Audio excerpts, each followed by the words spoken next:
Yasumi ko ulit ngayon. Pagising ko nga, nagluto agad ako ng umagahan ko. Yung niluto ko nga yung favorite kong daing. Nilabas ko na nga rin yung mga bala ko, isang MQ kitchen at isang R kitchen. Pinapartner ko talaga yung daing sa bagoong, tapos nilalagyan ko ng suka. Tapos yung R kitchen naman, inaambula ko sa kanin. Binili ko pala yung spicy garlic tinapa. Ganyan ko pala siya kinakain. Grabe, perfect combo talaga to. Alam ko talaga nakaschedule ako ng diet ngayon eh. Di bali may bukas pa. At ayan na nga, sinasabi ko sa hula, nag-extra rice pa nga. Lagyan ko lang ulit ng R Kitchen, ang sarap talaga nito. Pagkatapos ko nga kumain, sinampay ko na agad yung mga nilabhan ko. Pagkasampay ko naman, naisipan ko naman magluto ng kaldareta. Nugasan ko lang yung manok with gracefulness. Para lumambot yung carrots at saka ninjin, yun yung una kong pinrito. Ganun lang kadali, tapos na agad.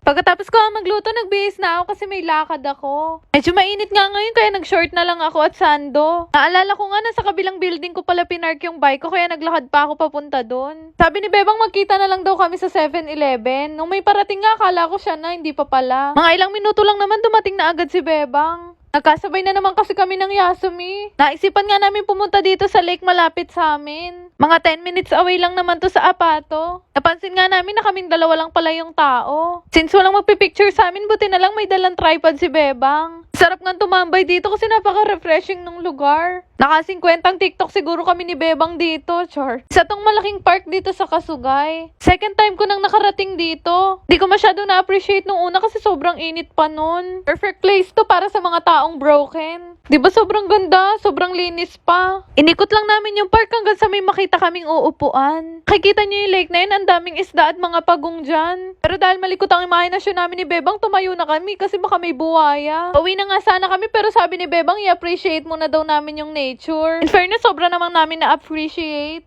Tapos inikot pa namin yung ibang part ng park.